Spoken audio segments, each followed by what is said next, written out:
Un esprit faible se désintègre à la première tempête. Un esprit fort, en revanche, se trempe à chaque coup, comme l'acier forgé entre les flammes. La différence ne réside pas dans la chance, ni dans ce qui se passe là-bas. Elle réside dans ce que vous faites de ce qui se passe. Personne ne naît mentalement fort. Cette force se construit, s'entraîne, s'exige.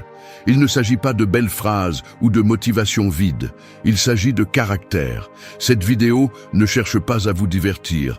Elle cherche à vous déranger, à vous réveiller, à vous pousser à regarder ce que vous ne voulez pas voir. Parce que tant que vous continuerez à blâmer le monde, les gens ou le passé pour votre état mental, vous resterez prisonnier de l'extérieur. Le stoïcisme le rend clair. Vous ne pouvez pas contrôler le monde, mais vous pouvez maîtriser votre réaction. Et cette maîtrise change tout. La force mentale ne se voit pas, mais se ressent. C'est cette voix intérieure qui, au milieu du chaos, ne crie pas, mais ne se tait pas non plus. Elle agit simplement, fermement, sans besoin de validation. Il ne s'agit pas d'éviter la douleur, mais de l'utiliser. Il ne s'agit pas de ne pas ressentir la peur, mais de ne pas laisser la peur vous diriger.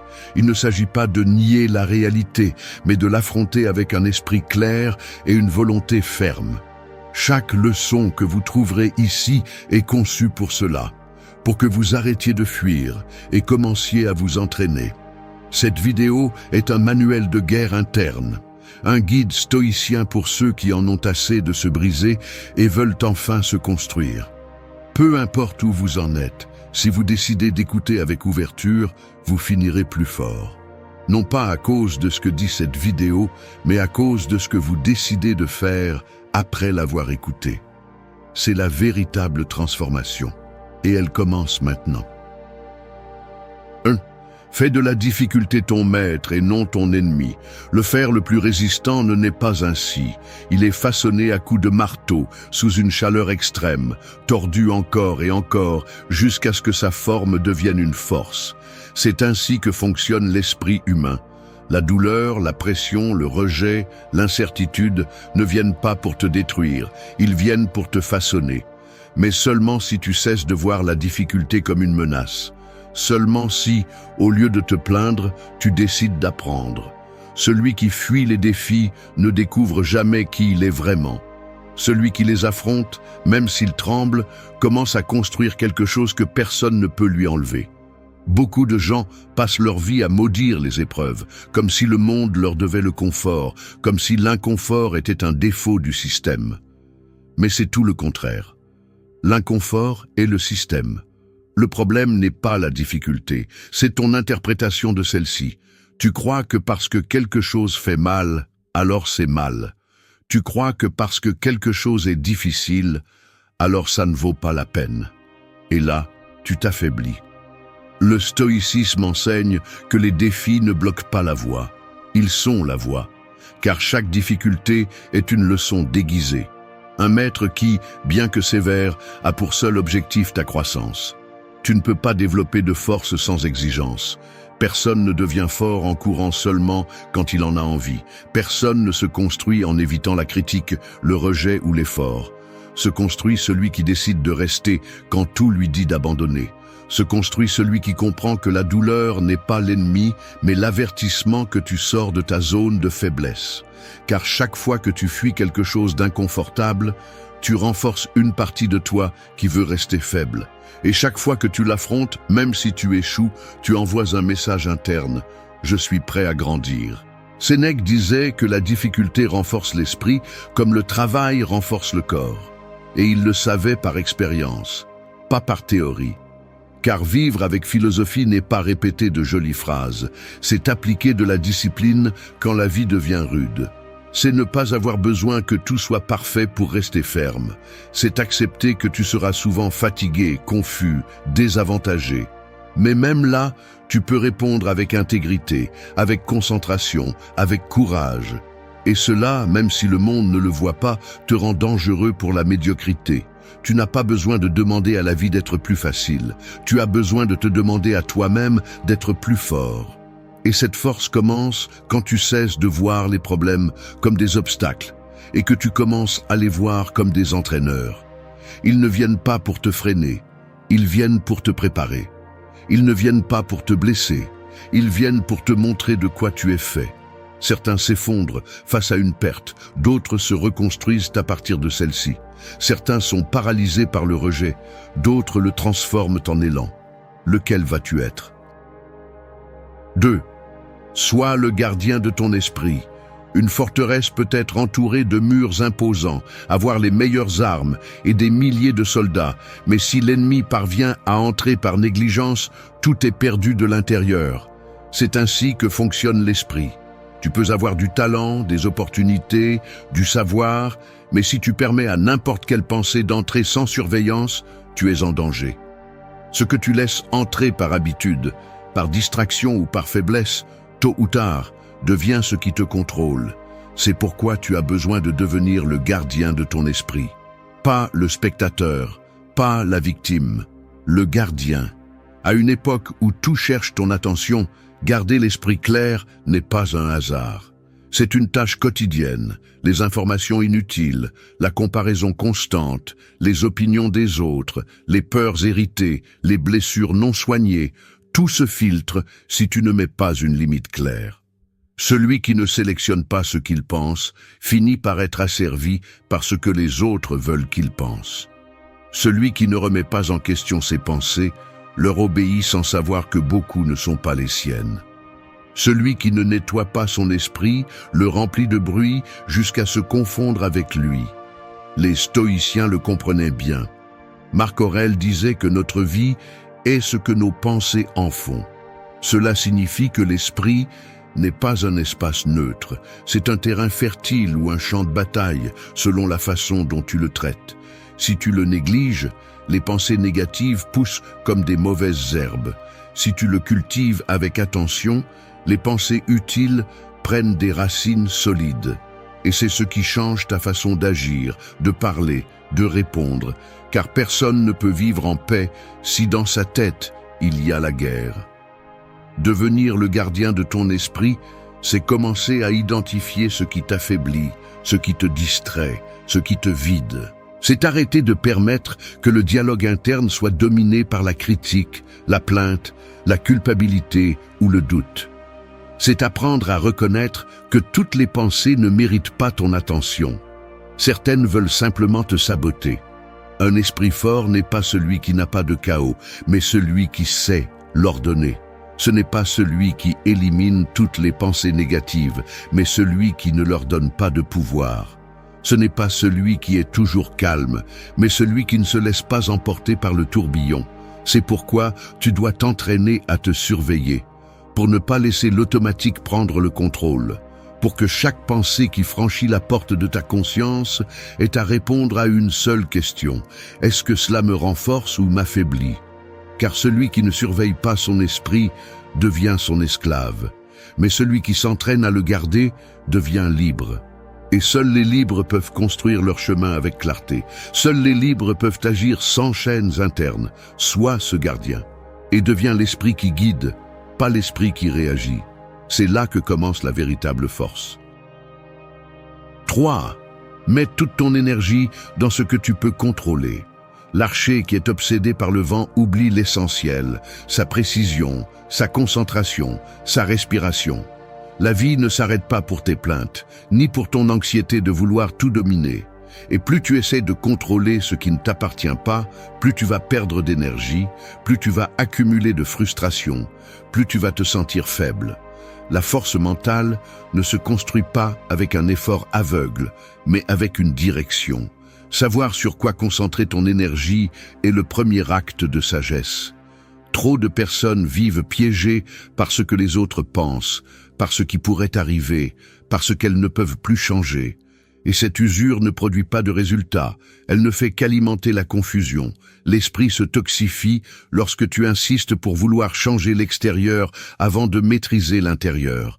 Le stoïcisme enseigne quelque chose de simple mais de puissant. Il y a des choses qui dépendent de toi et d'autres qui ne le font pas. Ta tâche n'est pas de forcer le monde à s'adapter, mais de t'adapter pour répondre avec clarté. Tu ne peux pas empêcher quelqu'un de te critiquer, mais tu peux décider de ne pas le prendre pour une vérité, Tu ne peux pas effacer le passé, mais tu peux agir avec fermeté dans le présent. Tu ne peux pas contrôler l'économie, le climat ou les décisions des autres, mais tu peux ajuster ton attitude, ta discipline, ta réaction. C'est déjà plus que suffisant. Et si tu te concentres vraiment sur cela, le reste perd beaucoup de son pouvoir. La force mentale se dilue lorsque tu vis en attendant que tout soit en ta faveur pour agir. Si tu n'es fort que lorsque tout est calme, alors tu n'es pas fort, tu es simplement à l'aise. Le véritable pouvoir apparaît lorsque, même avec du bruit à l'extérieur, tu as de l'ordre à l'intérieur.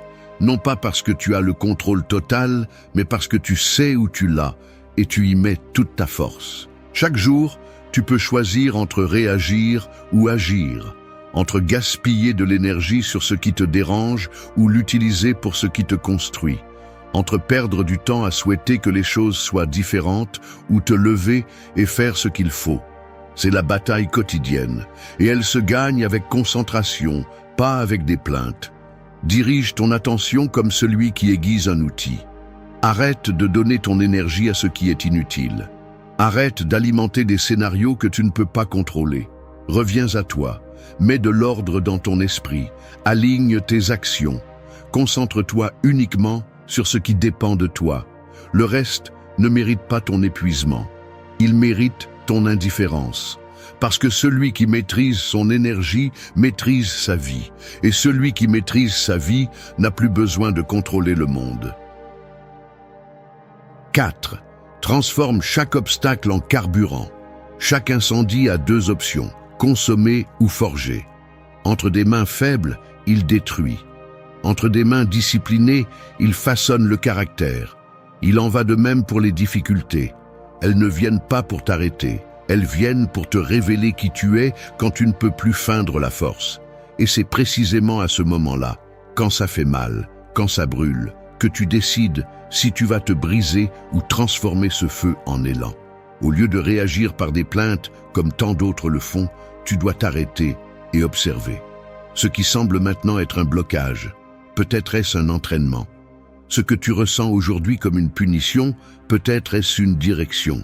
Car chaque coup, bien qu'il semble injuste, contient en lui une instruction. Mais tout le monde ne la voit pas. Seuls ceux qui décident de regarder depuis un autre angle, depuis un autre niveau de conscience. L'erreur commune est de supposer que la vie est conçue pour le confort, que le succès arrive sans trébucher, que le chemin doit être lisse, mais sans tension, il n'y a pas de croissance. Sans pression, il n'y a pas de force. Prétendre avancer sans difficulté est comme vouloir apprendre sans faire d'erreur. La réalité fait mal, dérange, défie. La réalité façonne. Marc Aurèle a écrit que l'obstacle à l'action stimule l'action. Ce qui obstrue le chemin devient le chemin. Ce n'était pas de la poésie, c'était un avertissement. Chaque fois que tu fais face à une barrière, tu as deux chemins. Perdre de l'énergie à te plaindre ou canaliser cette énergie pour monter le niveau. Un esprit entraîné ne nie pas la difficulté, il l'adapte, il la transforme. Il n'y a pas de croissance sans friction. Tout ce qui t'a un jour renforcé t'a d'abord désorganisé. Chaque situation qui t'a fait mal a laissé une porte ouverte. Peut-être ne l'as-tu pas remarqué parce que tu étais concentré sur le dommage. Mais cette porte est toujours là, attendant que tu utilises l'expérience comme un élan. La clé est de ne pas gaspiller les moments difficiles. S'ils font mal, qu'ils en valent la peine. S'ils pèsent, qu'ils construisent. Arrête de voir les obstacles comme des freins.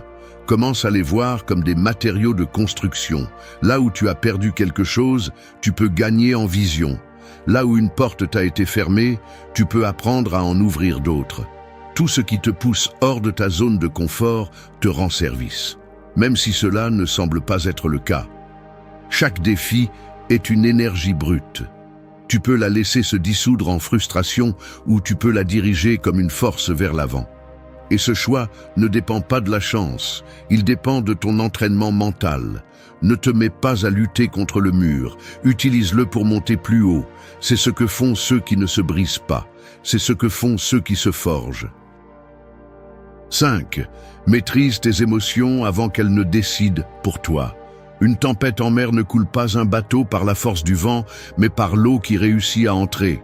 Les émotions fonctionnent de la même manière. Elles ne sont pas le problème en soi, mais plutôt ce que tu permets qu'elles fassent en toi. Si tu ne prends pas le contrôle, elles s'infiltrent, inondent, déforment. Et quand tu ne décides plus clairement, elles décident pour toi. Tu cries quand tu devrais te taire, tu fuis quand tu devrais résister, tu attaques quand il suffisait de respirer. La plupart des gens réagissent avant de penser.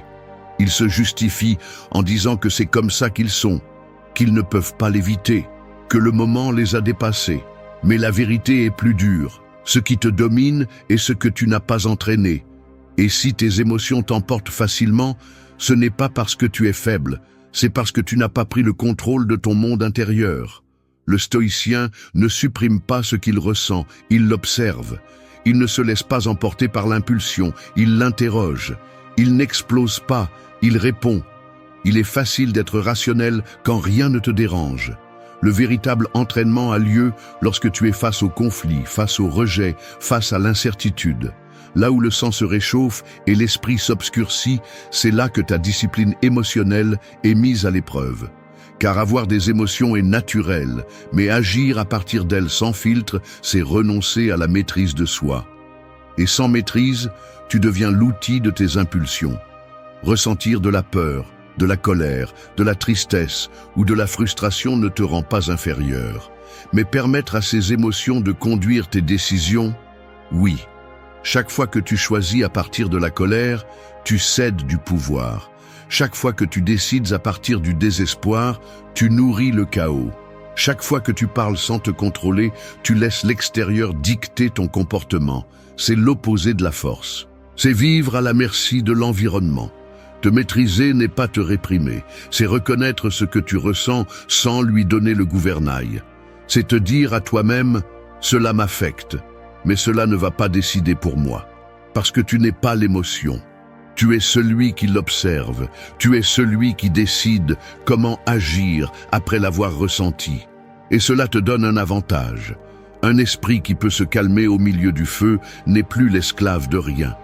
Tu ne peux pas contrôler ce que tu ressens, mais tu peux décider de ce que tu fais avec ce que tu ressens. C'est le point de basculement. C'est là que commence la maturité émotionnelle. C'est là que se construit le caractère. Parce que celui qui gouverne son monde intérieur devient invincible à l'extérieur. Et il n'a pas besoin de le crier. On le remarque à sa façon d'être présent, dans son silence ferme, dans sa capacité à agir sans se perdre. Maîtriser tes émotions, c'est maîtriser ton destin. Tout le reste n'est que ruine déguisée en réaction. 6. Vis en te rappelant que le temps est limité. Chaque seconde qui passe ne se récupère pas, il n'attend pas, il ne demande pas si tu es prêt. Et pourtant, beaucoup vivent comme si le temps était éternel, comme si chaque jour pouvait se répéter sans conséquence. La vérité est autre, tout se termine. Et le plus grave n'est pas de mourir, c'est de vivre comme si cela n'avait pas d'importance. Car celui qui oublie que le temps est fini, le gaspille sans culpabilité. Et quand il veut réagir, il est déjà trop tard. Il n'y a pas de ressource plus précieuse que le temps, mais c'est la première que l'on donne sans réfléchir. Tu le donnes à ceux qui ne le méritent pas. Tu le consacres à des distractions qui ne te construisent pas. Tu le perds dans des conversations vides, des routines automatiques, des excuses recyclées. Tu le donnes comme si tu avais une réserve secrète, mais tu ne l'as pas. Et cette inconscience est ce qui affaiblit ta vie. Non pas parce que tu vis peu, mais parce que tu vis sans objectif. Marc Aurèle se répétait chaque jour que cela pourrait être son dernier. Non pas pour vivre dans la peur, mais pour vivre avec intention. Car lorsque tu te rappelles que le temps ne t'appartient pas, tu cesses d'agir par inertie. Tu cesses de dire « demain ». Tu cesses de rester dans des lieux qui ne te nourrissent pas. Tu cesses de tolérer ce qui épuise. Et tu commences à agir avec urgence, avec vérité, avec direction. Tu n'as pas besoin d'accélérer ta vie, tu as besoin de la réveiller. Chaque jour sans but est un jour volé. Chaque décision reportée est une porte fermée. Ce que tu ne fais pas aujourd'hui, tu ne le feras probablement pas non plus tard. L'attente prolongée affaiblit la volonté. L'action précoce renforce le caractère. Il ne s'agit pas de courir sans but, il s'agit de vivre avec intention. De te demander chaque soir si tu as vraiment utilisé ta journée ou si tu as simplement survécu. Penser à la mort n'est pas se rendre, c'est se réveiller à la vie. C'est accepter que tu n'as pas le temps pour tout, mais tu as le temps pour ce qui compte. Et si tu ne priorises pas, d'autres le feront pour toi. D'autres occuperont ton agenda, ton esprit, ton énergie. C'est pourquoi tu as besoin de prendre le contrôle avant qu'il ne soit trop tard. Vivre en sachant que tu es de passage n'est pas tragique. C'est libérateur. Profiter du temps, ce n'est pas remplir ta journée de tâches. C'est la remplir de sens. C'est laisser une trace dans les petites choses. C'est agir avec clarté, pas avec précipitation. C'est construire ta paix, ta force, ton héritage. Parce que personne ne sait combien de temps il lui reste. Mais tout le monde sait ce qu'il fait avec le jour d'aujourd'hui. Et cela suffit pour changer de cap. Celui qui honore son temps honore sa vie. Le reste est oubli déguisé en routine. 7. Entraîne-toi dans l'inconfort pour être invincible dans la tempête. Les racines ne se renforcent pas quand tout est calme. Elles s'approfondissent lorsque le terrain est dur, lorsque le climat est adverse, lorsque la vie n'offre aucune garantie. C'est ainsi que le caractère se développe, non pas pendant les jours faciles, mais pendant les moments où tout est difficile. L'inconfort n'est pas un ennemi, c'est une salle de sport. C'est dans cet espace, entre ce qui fait mal et ce que tu choisis de supporter, que ta véritable force se définit. Beaucoup demandent plus de contrôle, plus de paix, plus de succès, mais ne sont pas prêts à s'accommoder pour quoi que ce soit. Ils fuient le silence, évitent la pression, détestent l'effort soutenu. Ils cherchent des résultats immédiats et se désespèrent si quelque chose les dérange. Mais personne ne devient fort dans la facilité. Personne ne se trempe sans friction. Si tu veux traverser les tempêtes sans te briser, tu dois d'abord t'entraîner sous la pluie. Et cet entraînement n'arrive pas par accident, c'est une décision. Les stoïciens savaient que le confort n'entraîne pas. Sénèque s'exposait volontairement à la difficulté pour se rappeler qu'il pouvait vivre sans luxe. Il ne le faisait pas par goût pour la souffrance, mais par préparation. Il savait que celui qui ne s'adapte qu'au confort se brise face à l'inattendu. C'est pourquoi, si tu choisis de t'entraîner dans l'inconfort maintenant, lorsque la vraie tempête arrivera, tu ne seras pas un novice, tu seras résistant. S'entraîner dans l'inconfort ne signifie pas vivre dans la souffrance.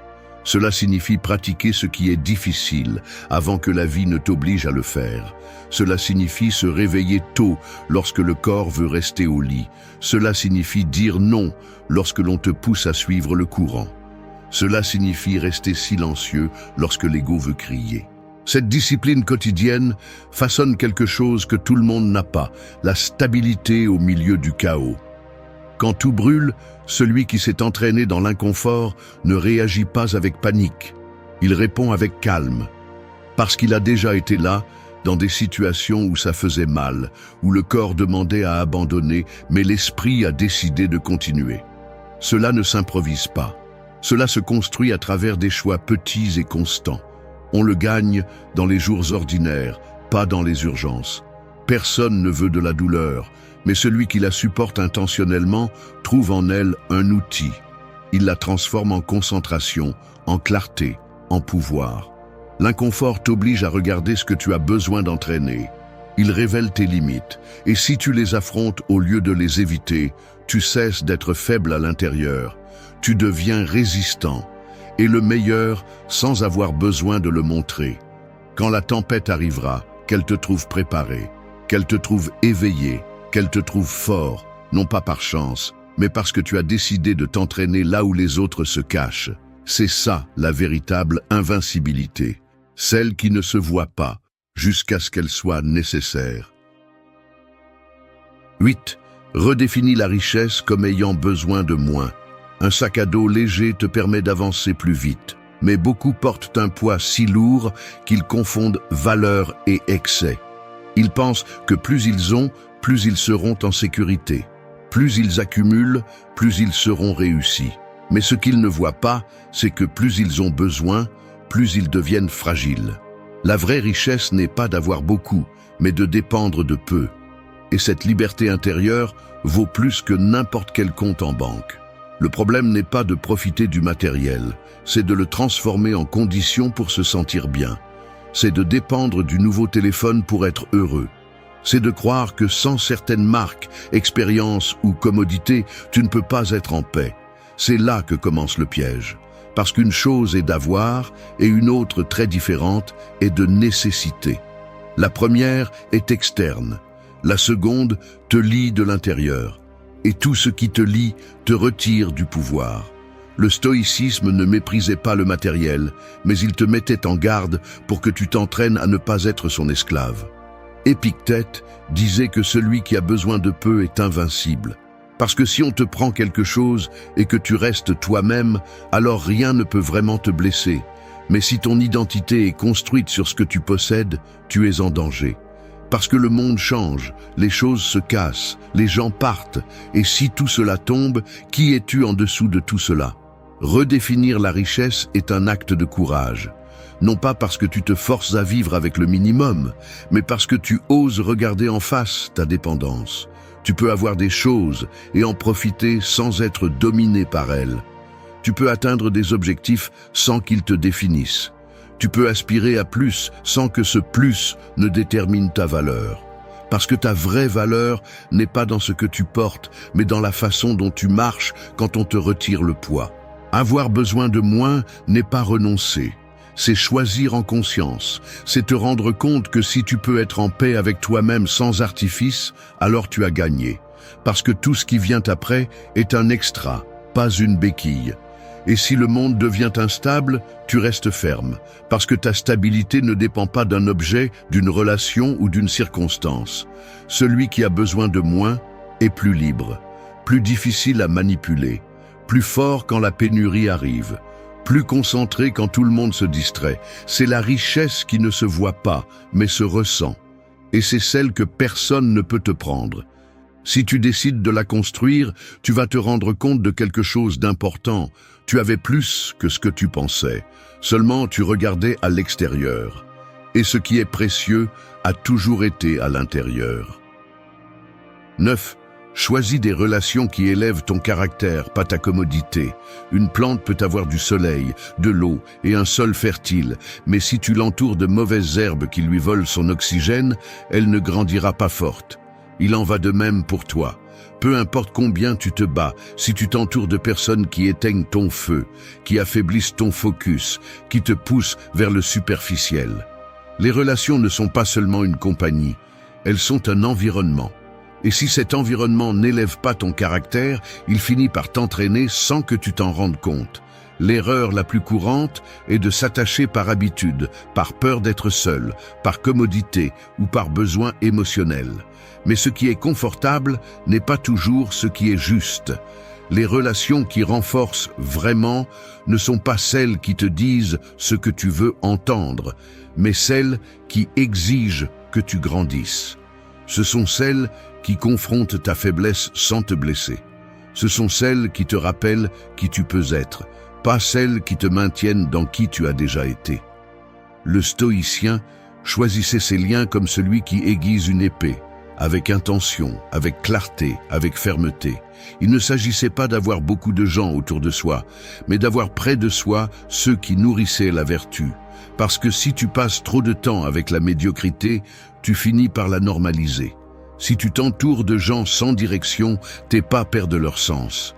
Et si tu maintiens des liens avec ceux qui ne se respectent pas eux-mêmes, peu à peu, ce reflet devient le tien. Choisir des relations avec discernement n'est pas de l'arrogance, c'est de la protection. C'est comprendre que tu ne peux pas permettre à n'importe qui d'avoir accès à ton esprit, à ton énergie, à ton intimité. C'est savoir que chaque conversation a un impact, chaque influence façonne, chaque proximité a un coût ou un gain. Et c'est toi qui décides lequel ce sera. Tu n'as pas besoin de liens parfaits, tu as besoin de liens réels. Des gens qui ne te sucrent pas les erreurs, mais qui ne se nourrissent pas non plus de tes chutes. Des gens qui célèbrent tes progrès sans envie, qui t'écoutent sans utiliser ce que tu dis contre toi, qui te défient sans te détruire. Ces relations ne sont pas nombreuses. Elles sont peu nombreuses, solides et précieuses. Et elles se construisent avec patience, avec des limites claires et avec une vision partagée de l'évolution. S'éloigner de ceux qui ne cherchent que la commodité peut faire mal au début, mais rester là te coûte des années de développement, de clarté et d'énergie. Tout le monde n'est pas fait pour t'accompagner dans ta transformation. Certains sont là juste pour t'apprendre à poser des limites, d'autres pour te montrer le type de personne que tu ne devrais jamais permettre à nouveau près de toi. Celui qui protège ses liens protège son esprit. Parce que les conversations que tu répètes, les conseils que tu écoutes et les énergies avec lesquelles tu cohabites finissent par façonner ton comportement, même sans que tu t'en rendes compte. Et si tu veux vraiment grandir, alors ton cercle doit aussi grandir avec toi. Sinon, ce n'est pas un cercle, c'est une chaîne. Et tu n'es pas né pour vivre attaché. Entoure-toi de ceux qui t'élèvent même quand tu n'es pas à ton meilleur. De ceux qui te disent la vérité même si ça fait mal, mais qui le font avec respect. De ceux qui t'inspirent sans avoir besoin d'imposer. Parce qu'une bonne relation n'est pas celle qui te divertit, c'est celle qui te pousse. Et quand ton environnement est aligné avec ta croissance, avancer cesse d'être une lutte solitaire et devient une marche ferme vers ta meilleure version. 10. Vis chaque jour avec l'intensité du premier et l'urgence du dernier. Un feu qui commence brûle avec force. Un feu qui s'éteint lance aussi sa dernière étincelle avec fureur. Aux deux extrémités, il y a de la vie pure, de l'énergie totale, un don sans calcul. Mais au milieu, où la routine prend le contrôle de l'esprit, beaucoup se refroidissent, s'éteignent, oublient de vivre. Ils commencent des projets avec enthousiasme et les abandonnent avec indifférence. Ils se réveillent sans envie, se déplacent sans intention, répètent des jours comme s'ils avaient une éternité garantie. Et ils ne l'ont pas. La plupart survivent à leur semaine comme si la vie était en pause. Comme si ce moment meilleur pour commencer à prendre soin de soi, pour parler clairement, pour changer ce qui pèse, allait arriver. Mais ce moment n'arrive pas. Parce que personne ne le provoque, parce que tout est reporté. Et l'urgent, qui est de vivre avec présence et décision, est enterré sous le trivial. Les stoïciens comprenaient que la vie ne se mesure pas en années, mais en comment tu utilises tes jours. Marc Aurèle avertissait que chaque matin devait être vécu comme si c'était le dernier. Non pas comme une tragédie, mais comme une opportunité qui ne peut être gaspillée. Si c'était ton premier jour, tu regarderais tout avec faim, avec émerveillement, avec force. Si c'était le dernier, tu le ferais avec dévouement, sans peur du jugement, sans retenue. Alors pourquoi vis-tu comme si cela n'avait pas d'importance? Tu es ici aujourd'hui, pas hier, pas demain. Et tout ce que tu as vraiment, c'est ce moment. Peu importe ce que tu as fait ou ce qu'il te reste à faire. Ce qui compte, c'est comment tu décides d'agir aujourd'hui. Parce que chaque jour qui passe sans intention est un jour qui ne revient pas. Et quand tu regarderas en arrière, tu ne te souviendras pas des jours faciles. Tu te souviendras des jours que tu as vécus de tout ton cœur. N'attends pas d'avoir une crise pour valoriser ton temps. Tu n'as pas besoin d'une perte pour te réveiller. Tu sais déjà ce qui se passe quand tu vis sans direction. Tu sais déjà combien il est douloureux de reporter ce qui est important. Alors, fais-le différemment. Vise avec intensité, mais pas avec anxiété. Vise avec urgence, mais pas avec désespoir. Vise en sachant que cet instant peut être le premier d'une nouvelle étape ou le dernier que tu as. Si tu comprenais vraiment qu'il ne se répète pas, tu l'embrasserais avec plus de force. Tu te déplacerais avec plus de détermination. Tu lâcherais ce qui n'ajoute pas. Tu pardonnerais sans fierté. Tu dirais ce que tu ressens sans filtre. Et tu agirais à partir de qui tu es, pas de qui le monde attend. C'est l'intensité de ceux qui se réveillent. C'est l'urgence de ceux qui ne veulent plus reporter l'essentiel. L'intelligence dangereuse n'est pas un don. C'est une condamnation que peu osent porter. Car voir la réalité sans illusion ni auto-tromperie ne te rend pas heureux, cela te rend libre. Et la liberté, lorsqu'elle est réelle, est toujours dérangeante. La plupart préfèrent vivre dans l'illusion, croire en des vérités à moitié vraies, en des promesses qui ne se réalisent jamais, en des gens qui feignent plus qu'ils ne ressentent. Mais celui qui développe cette intelligence apprend à voir ce que les autres cachent, à reconnaître les intérêts derrière les mots et à ne pas se laisser emporter par l'émotion lorsque tout le monde se laisse emporter par elle. Cette intelligence ne s'apprend pas dans les livres ni dans les discours motivants. Elle se forge en silence, à travers les déceptions, les trahisons, les fois où tu as fait confiance et on t'a montré que tu n'aurais pas dû le faire. Chaque coup de réalité t'apprend quelque chose que personne d'autre n'oserait te dire, que tout le monde ne veut pas ton bien, que beaucoup te sourient, tout en calculant comment utiliser ce que tu es, et que même toi-même peux être ton pire ennemi si tu n'apprends pas à te contrôler. L'intelligence dangereuse ne cherche pas la vengeance ni la supériorité. Elle cherche la clarté. Parce que lorsque tu vois les choses telles qu'elles sont réellement, tu n'es plus dominé par les apparences, ni par la peur, ni par les attentes. Tu apprends à agir avec calme lorsque les autres se désespèrent, à observer lorsque tout le monde réagit et à maintenir ton pouvoir lorsque les autres le cèdent. C'est ce qui la rend dangereuse, non pas parce qu'elle fait du mal, mais parce qu'elle te rend immunisé contre la tromperie.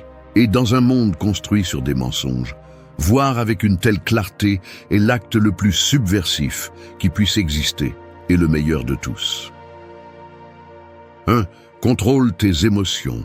Contrôler les émotions est comme dompter une bête qui habite en toi. Tu ne la tues pas, tu la dresses. Tu l'observes, tu la comprends et petit à petit, tu réussis à ce qu'elle t'obéisse. Celui qui ne maîtrise pas ses émotions devient l'esclave de son propre chaos. La colère, la peur, l'anxiété ou l'euphorie sont comme un feu qui peut éclairer ou consumer. Et si tu ne sais pas le diriger, il finit par brûler tout ce que tu touches. L'intelligence dangereuse commence là, à ce point où tu apprends à ne pas réagir au premier impulse, à ne pas laisser une émotion momentanée détruire une décision qui pourrait changer ta vie. Contrôler tes émotions ne signifie pas les réprimer. Cela signifie ne pas leur permettre de te gouverner.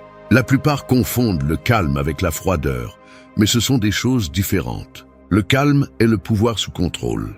C'est garder l'esprit ferme quand tout le monde perd la tête. C'est répondre avec logique quand l'environnement exige des cris. Dans un monde où les gens agissent avant de penser, celui qui maîtrise ses émotions semble imprévisible, voire redouté. Parce que personne ne peut manipuler celui qui ne réagit pas. Personne ne peut contrôler celui qui garde son centre quand les autres perdent le leur. Les stoïciens comprenaient cela mieux que quiconque. Marc Aurèle disait que ton esprit devient invincible quand il cesse de s'indigner de ce qu'il ne peut contrôler. Cette phrase est un avertissement. La vie ne s'arrêtera pas pour que tes émotions se calment. Tu devras apprendre à maintenir la stabilité au milieu du chaos. Quand quelqu'un te provoque, ce n'est pas une bataille entre toi et cette personne, c'est une bataille entre ta raison et ton impulse. Si tu gagnes ce combat interne, tu n'as besoin de gagner aucun autre. Chaque jour, tu as des opportunités pour t'entraîner. Quelqu'un te contredit, quelqu'un t'ignore, quelqu'un ne tient pas ce qu'il a promis. Tu as deux options, réagir et perdre ton centre ou respirer et garder le contrôle. À ce moment-là, tu ne décides pas seulement de ton attitude, tu façonnes ton caractère. Chaque fois que tu choisis le calme, tu deviens plus fort. Chaque fois que tu choisis le contrôle, ton esprit gagne du terrain sur tes émotions. Cette constance est ce qui forge une personne véritablement intelligente. Le problème est que la plupart ne veulent pas de contrôle, ils veulent se défouler. Ils préfèrent exploser, pleurer, se plaindre ou se victimiser parce que cela soulage, mais ne résout pas. Contrôler tes émotions n'est pas nier ce que tu ressens, c'est le diriger vers quelque chose d'utile. Si tu es en colère, travaille. Si tu es triste, analyse. Si tu as peur, avance quand même. L'émotion ne disparaît pas, mais elle cesse d'avoir du pouvoir sur toi. Il y a une différence entre ressentir et être dominé. Celui qui ressent et continue d'avancer grandit. Celui qui se laisse dominer stagne. L'intelligence dangereuse consiste à choisir ta réaction avec une précision chirurgicale. Apprendre à se taire quand tu veux crier, à penser quand tu veux blâmer, à observer quand tout le monde s'agite. Cela ne te rend pas faible, cela te rend inébranlable. Les émotions sont des signaux, pas des commandements. Elles t'avertissent, mais elles ne décident pas pour toi. Si tu laisses la peur parler pour ton esprit, tu vivras paralysé. Si tu laisses la colère parler pour ton orgueil, tu détruiras ce que tu apprécies le plus. Si tu laisses la tristesse te parler trop, tu oublieras que tu peux encore changer. Contrôler tes émotions, c'est te rappeler que tu es le conducteur, pas le passager. Et cette maîtrise interne est ce qui distingue les sages des impulsifs, les libres des manipulés. Parce que le vrai pouvoir ne se démontre pas en criant, il se démontre en restant calme alors que tout brûle autour. 2. Tout le monde cherche son propre avantage. Le monde est un échiquier et chaque personne déplace ses pièces pour gagner quelque chose. Certains le font avec élégance, d'autres avec effronterie. Mais tous, sans exception, jouent leur propre jeu. Croire que quelqu'un agit sans aucun intérêt est une naïveté, et la naïveté dans ce monde se paie cher. L'intelligence dangereuse t'apprend à voir les intentions cachées derrière les gestes, les paroles aimables et les faveurs. Non pas pour devenir paranoïaque, mais pour rester éveillé. Car celui qui ne comprend pas que chacun cherche son avantage finit par être le pion que d'autres déplacent sans qu'ils s'en rendent compte. La réalité est simple, bien qu'elle fasse mal. La plupart des gens aident quand ils y gagnent quelque chose. Parfois c'est de l'argent, parfois du pouvoir, parfois de la validation. Même l'altruisme peut cacher un désir de reconnaissance. Cela ne signifie pas que tout est mauvais. Cela signifie que tout a un but. Apprendre à le voir te rend libre, car tu n'attends plus de pureté dans un monde construit sur l'échange. Tu ne réagis pas avec surprise quand quelqu'un échoue, car tu as déjà compris que la plupart des gens agissent selon leur convenance. Au lieu d'être déçu, tu observes et adaptes tes mouvements. Cette leçon ne consiste pas à perdre la foi en l'humanité, mais à apprendre à la lire sans illusion. Lorsque tu reconnais que tout le monde cherche son avantage, tu commences à agir avec clarté, non avec ressentiment. Tu sais quand collaborer, quand te retirer et quand négocier. Tu ne deviens pas froid, tu deviens stratégique. Car le pouvoir n'est pas dans la méfiance envers tous, mais dans l'indépendance de tous. Les stoïciens le comprenaient en acceptant la nature humaine telle qu'elle est, non telle qu'ils aimeraient qu'elle soit. Sénèque disait que le sage n'est pas surpris par le mal, parce qu'il l'attend. Non pas par mépris, mais par compréhension. Voir la cupidité, l'ego ou l'ambition comme une partie de la condition humaine te donne un avantage que peu de gens ont, la sérénité face à la trahison.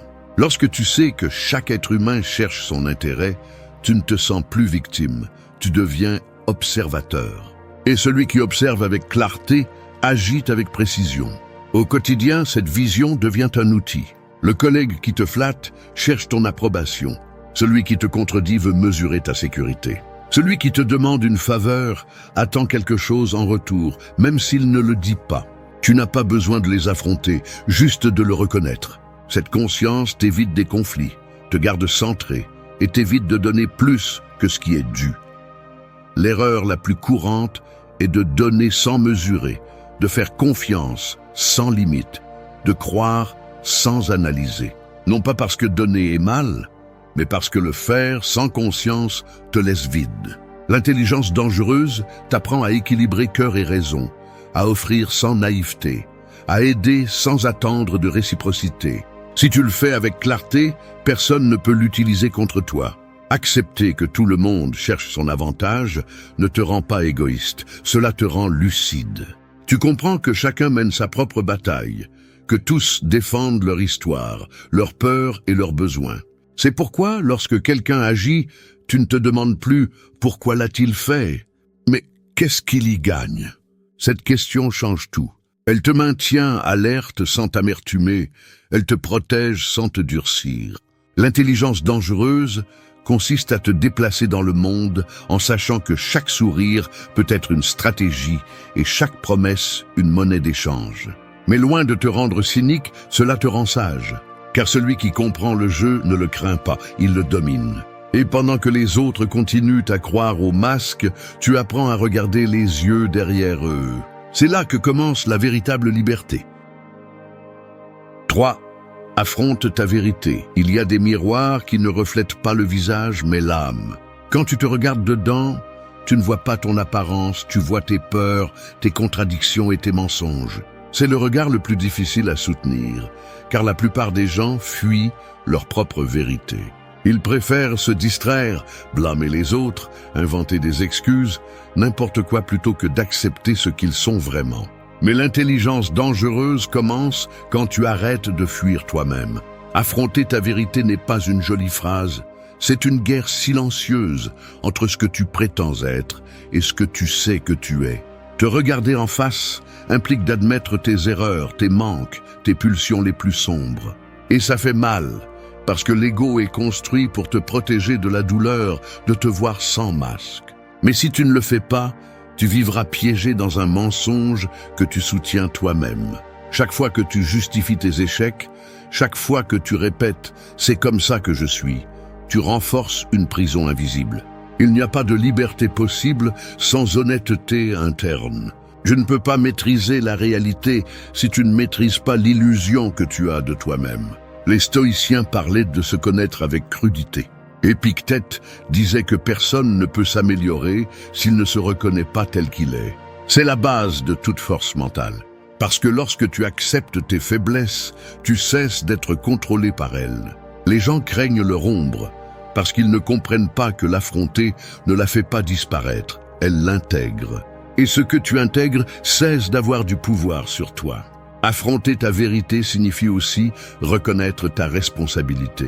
Arrête de chercher des coupables externes pour ce qui ne va pas bien. Ce ne sont pas tes parents, ni ton patron, ni tes circonstances. C'est toi. Tes décisions, tes habitudes, tes peurs. Cette acceptation n'est pas une punition, c'est du pouvoir. Parce que lorsque tu assumes que tu as créé une partie du chaos, tu découvres aussi que tu peux le mettre en ordre.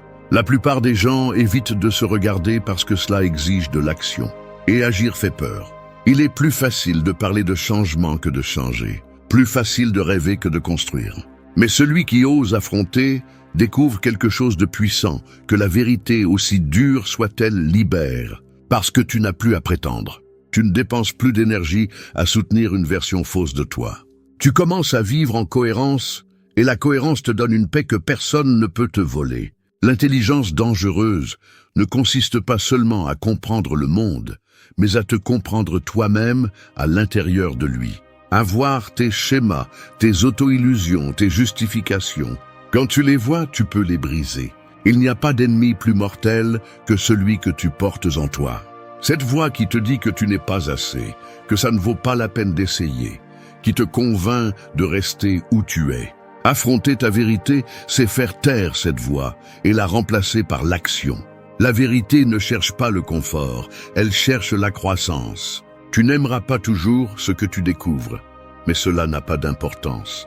L'important, c'est que ce soit réel, parce que la vérité te reconstruit, même si elle te brise d'abord. Elle te dépouille de tout ce qui est faux, te laisse seul avec l'essentiel. Et à partir de là, tu peux recommencer. Quand tu oses enfin te regarder sans excuse, les opinions des autres ne t'affectent plus. Personne ne peut te pointer du doigt quelque chose que tu as déjà reconnu. Personne ne peut utiliser ton passé pour te blesser si tu l'as déjà accepté. Affronter ta vérité te rend indomptable. Parce que la force la plus redoutée n'est pas celle de celui qui crie, mais celle de celui qui se connaît si bien qu'il n'a pas besoin de se défendre. C'est l'essence de l'intelligence dangereuse. Te regarder sans peur et transformer chaque vérité en une source de pouvoir. 4. Ton succès engendrera de l'envie. Le succès a un prix, et il n'est pas toujours payé par l'effort, mais par les regards. Quand tu avances, les gens ne font pas que te regarder, ils te mesurent. Chaque réalisation devient un miroir qui leur rappelle ce qu'ils n'ont pas fait. Tout le monde ne le supporte pas. Certains t'admireront en silence, mais d'autres déguiseront leur frustration par des critiques, du sarcasme ou de l'indifférence. C'est ainsi que fonctionne la nature humaine. Ce qui brille trop dérange ceux qui vivent dans l'ombre. C'est pourquoi l'intelligence dangereuse ne consiste pas seulement à atteindre le succès, mais à savoir le maintenir sans que l'envie des autres ne te déstabilise. Le véritable succès ne concerne ni la gloire, ni les applaudissements. Il s'agit de se surpasser soi-même. Mais même cette victoire personnelle peut susciter du ressentiment chez les autres. Te voir grandir leur fait mal, parce que cela leur montre que le changement était possible et qu'ils ne l'ont pas tenté. Et même s'ils ne le disent pas, tu le sentiras, dans leurs gestes, dans leur ton, dans ce silence gênant quand tu partages quelque chose de bon. N'attends pas le soutien de tout le monde. Attends-toi à de la résistance. La vie ne te donnera pas des ennemis au hasard. Elle te donnera des personnes qui ont un jour voulu ce que tu as maintenant. Les stoïciens enseignaient que la réaction de l'environnement ne doit pas altérer ton but. Marc Aurèle a fait face à la trahison de ceux qui l'entouraient, mais il n'a jamais cessé d'agir avec droiture. Il a compris que le jugement des autres appartient aux autres, pas à soi-même. Il en va de même pour ton parcours. Si ton succès provoque de l'envie, ce n'est pas le signe que tu fais quelque chose de mal, mais que tu sors de la moyenne. Le progrès divise toujours. Certains s'inspirent, d'autres se vexent. La clé est de ne pas te rabaisser pour mettre les autres à l'aise. Ne t'excuse pas de grandir. Ne cache pas tes réussites par peur de déranger.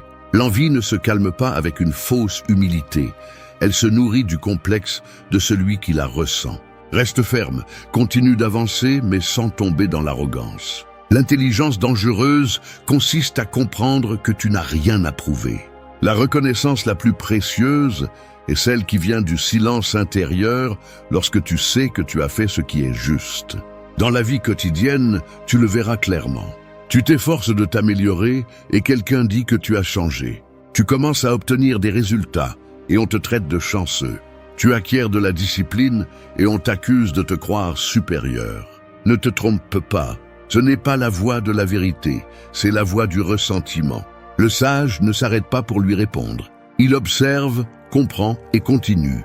Car le moment où tu cesses d'avancer pour te justifier, tu perds le pouvoir que tu as tant travaillé à construire. Tu n'as pas besoin de lutter contre l'envie, tu as besoin de maîtriser ta réaction face à elle. Si tu t'irrites, il te contrôle. Si tu te défends, tu te rabais. Si tu restes calme, tu la désarmes. L'indifférence face à l'envie est une forme de pouvoir silencieux. Sénèque disait que rien n'irrite plus l'ennemi que de voir ta sérénité. Et il avait raison. Rien n'exaspère plus celui qui te veut du mal que de te voir en paix avec ton propre succès. Le succès ne te rendra pas aimé, il te rendra observé. Et cela exige de la force. Mais cette pression purifie aussi. Elle t'oblige à t'entourer de ceux qui célèbrent ton avancement sans se sentir menacé. Elle t'apprend à distinguer entre ceux qui t'admirent vraiment et ceux qui te tolèrent tant que tu ne dépasses pas leurs limites. C'est la bénédiction cachée du succès. Elle révèle qui est avec toi par sincérité et qui est avec toi par commodité. Accepter que ton succès engendrera de l'envie te rend libre. Tu cesses d'attendre l'approbation et tu commences à agir par conviction. Tu comprends que briller n'est pas une offense, c'est une conséquence de ta discipline. 5. Tout le monde vend quelque chose. Chaque personne que tu rencontres cache quelque chose derrière ses mots. Certains vendent des produits, d'autres vendent des idées, d'autres encore vendent des versions d'eux-mêmes. Dans ce monde, personne ne se montre totalement gratuitement. Chaque geste, conversation ou promesse a un but, même s'il n'est pas toujours exprimé. Il y a ceux qui vendent de l'attention pour se sentir validés, ceux qui vendent de la gentillesse pour obtenir des faveurs, et ceux qui vendent une image pour cacher leurs insécurités. L'intelligence dangereuse t'apprend à regarder au-delà du discours, à détecter la transaction invisible qui se cache dans chaque interaction. La société entière se meut sous un échange constant. Pas seulement d'argent, mais aussi d'énergie, de temps, d'influence et d'émotion. Les réseaux sociaux le prouvent. Les gens publient, donnent leur avis et s'exposent non seulement pour partager, mais aussi pour vendre une narration sur qui ils veulent paraître. Et il n'y a rien de nécessairement mauvais à cela. Le problème survient lorsque tu crois que les apparences sont réelles, lorsque tu oublies qu'une stratégie peut se cacher derrière chaque sourire. Sénèque disait que le sage observe sans juger, mais sans se laisser tromper. Comprendre que tout le monde vend quelque chose ne te rend pas cynique, ça te rend lucide. Tu commences à remarquer comment certains te cherchent seulement quand ils ont besoin de quelque chose, comment d'autres exagèrent leur bonté pour obtenir de l'approbation, ou comment certains éloges sont le prélude à une demande. Il ne s'agit pas de se méfier de tout le monde, mais de comprendre le jeu pour ne pas être le pion de personne. Dans un monde où tout le monde offre quelque chose, la clé est de savoir ce que tu es prêt à donner et à quel prix. L'intelligence dangereuse consiste à négocier en toute conscience. Ne pas céder ton temps, ton attention ou ton énergie sans savoir pourquoi. Ne pas offrir ta confiance à celui qui ne l'a pas méritée. Si tu t'en rends compte, les relations les plus saines ne sont pas celles qui évitent l'échange, mais celles qui le font avec clarté et réciprocité. Le problème est que beaucoup s'habituent à donner en espérant une reconnaissance, et quand ils ne la reçoivent pas, ils se sentent trahis. Mais personne ne te doit rien que tu n'aies pas convenu. C'est pourquoi apprendre à établir tes limites est essentiel si tu ne veux pas être utilisé par ceux qui cherchent uniquement leurs propres bénéfices. Dans la vie quotidienne, cela se voit clairement. L'ami qui n'apparaît que lorsqu'il a besoin de soutien émotionnel. Le collègue qui te complimente avant de demander une faveur. La personne qui feint de l'intérêt pour t'aider tout en calculant comment en tirer profit plus tard. Tu n'as pas besoin de confronter qui que ce soit, il suffit d'observer. L'observation constante est le filtre le plus puissant contre la manipulation. Lorsque tu comprends les intérêts des autres, leurs mouvements ne t'affectent plus. Tu peux interagir, collaborer et aider sans perdre le contrôle. Le stoïcisme enseigne à agir à partir de la vertu, non de la naïveté. Aide, oui, mais ne te transforme pas en sauveur. Donne, mais pas jusqu'à te vider. Le sage ne se fâche pas en découvrant que tout le monde vend quelque chose, il décide simplement de ne pas faire partie d'un marché injuste. Lorsque tu apprends à voir l'échange derrière chaque situation, tu arrêtes de te sentir victime. C'est toi qui décides combien vaut ton énergie et dans quelle situation l'investir. Tout le monde vend quelque chose, y compris toi. Ton temps, ton attention, ta compagnie, ton travail, tes idées. La différence est de le faire avec authenticité, sans manipuler ni te laisser manipuler. L'équilibre est d'être conscient de tes propres intérêts sans en avoir honte, mais sans écraser personne pour les atteindre. Parce que la vraie valeur n'est pas dans la vente, mais dans le fait de le faire sans perdre ton intégrité. L'intelligence dangereuse ne rejette pas le jeu du monde, elle le comprend. 6. Crois en ce que tu vois. Les yeux ne mentent pas, mais l'esprit, oui. Tu peux avoir la vérité devant toi, et pourtant la nier parce qu'elle ne correspond pas à ce que tu veux croire. C'est la tragédie de beaucoup. Ils confondent espoir et déni. Ils préfèrent maintenir une illusion, plutôt que d'accepter un fait inconfortable. L'intelligence dangereuse ne vit pas de suppositions, elle vit de preuves. Crois en ce que tu vois, pas en ce que tu désires. Car celui qui apprend à faire confiance à sa perception se libère de la tromperie d'autrui et de l'auto-tromperie. Les gens ont tendance à te dire qui ils sont. Seulement la plupart ne veulent pas l'entendre. Leurs actions le crient. Celui qui promet beaucoup et réalise peu t'a déjà donné la réponse. Celui qui t'ignore une fois le fera une autre fois. Celui qui trahit un autre par commodité le fera tôt ou tard avec toi. Tu n'as pas besoin de signes mystiques, tu as besoin d'observer. Mais observer vraiment, sans justifier, sans romantiser, sans embellir. Celui qui voit la réalité et l'accepte cesse de trébucher sur la même pierre. Crois en ce que tu vois, pas en ce qu'on te raconte. Les mots sont faciles, les actes ne le sont pas. Si quelqu'un te montre du désintérêt, crois-le. Si on te montre de la manipulation, crois-le. Si on te montre qu'ils ne veulent pas changer, crois-le. Non pas parce que tu es froid, mais parce que tu valorises ton énergie. La naïveté est coûteuse, et chaque fois que tu ignores l'évidence, tu donnes à l'autre du pouvoir sur toi. L'esprit humain a tendance à chercher la cohérence même là où elle n'existe pas. Tu justifies, tu inventes des raisons, tu te convaincs que c'était peut-être une mauvaise journée. Mais la réalité ne change pas parce que tu l'ignores. Épictète disait que ce qui perturbe, ce ne sont pas les choses, mais l'interprétation que tu en fais. Cette phrase renferme une vérité brutale. La souffrance vient souvent du refus d'accepter ce que tu sais déjà. Tu vois les signes, mais tu choisis de regarder ailleurs. Tu espères que le temps change les gens, que les intentions se purifient, que les promesses soient tenues. Pendant ce temps, tu t'épuises. Voir ne suffit pas. Il faut croire ce que tu vois, même si ça fait mal. Crois en tes perceptions. Si quelque chose ne correspond pas, ne le force pas. Si quelqu'un te fait douter, ne l'ignore pas. Ton intuition n'est pas de la paranoïa, c'est de l'expérience comprimée en quelques secondes. Le problème est que beaucoup la taisent, parce qu'il est inconfortable d'accepter que le monde n'a pas toujours de bonnes intentions. Mais la maturité consiste à voir les choses telles qu'elles sont, pas comme tu aimerais qu'elles soient. La clarté ne te rend pas dur, elle te rend réaliste. Dans la vie quotidienne, cela se manifeste de 1000 façons.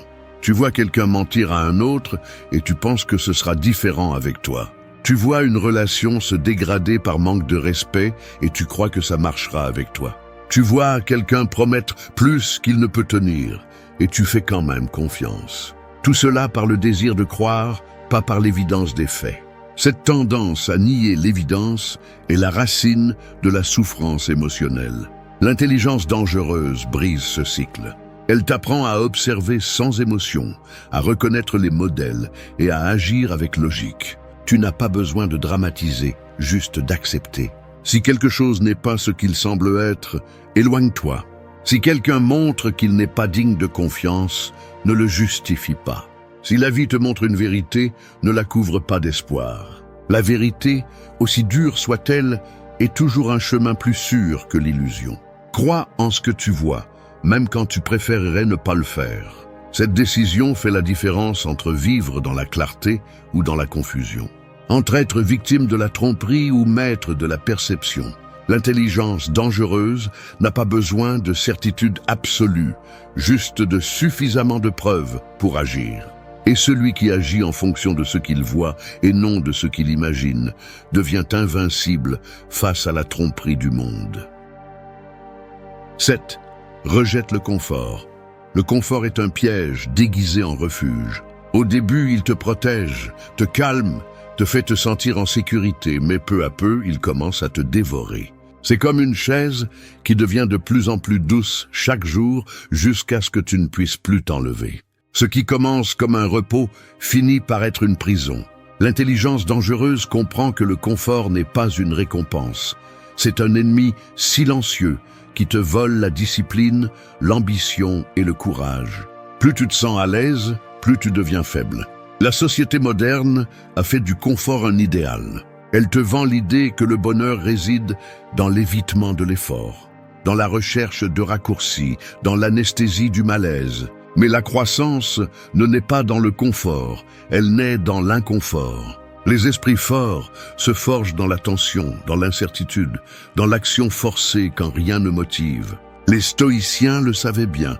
Ils s'entraînaient à la difficulté pour ne pas devenir esclaves du plaisir. Marc Aurèle supportait le poids du pouvoir avec sérénité, parce que son esprit ne se laissait pas corrompre par les luxes. Épictète, bien qu'esclave, était plus libre que beaucoup d'hommes libres parce qu'il ne craignait ni la douleur ni la pénurie. Rejeter le confort ne signifie pas vivre dans la souffrance. Cela signifie ne pas laisser le plaisir décider pour toi. C'est te lever quand tu ne le veux pas, continuer quand ça fait mal, faire ce qui est juste même si c'est inconfortable. Chaque fois que tu choisis l'effort sur la facilité, tu renforces le muscle le plus puissant, la volonté. Le confort, en revanche, l'atrophie. Quand tu cèdes à lui, tu perds en acuité mentale. Tu commences à justifier la paresse, à te contenter, à te dire que tu mérites un repos éternel sans avoir conquis quoi que ce soit. Le danger est que le confort n'arrive pas d'un coup, il s'infiltre. Il commence par de petits renoncements.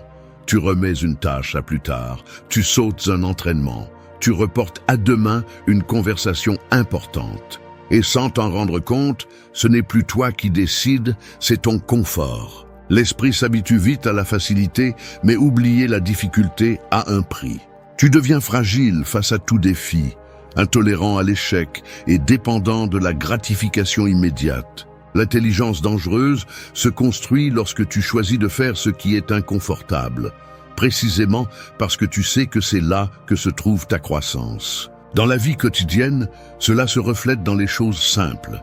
La personne qui cherche toujours à éviter le conflit ne développe jamais de caractère. Celui qui évite l'effort physique se plaint ensuite de sa faiblesse. Celui qui fuit les décisions difficiles devient prisonnier de ce que les autres décident pour lui.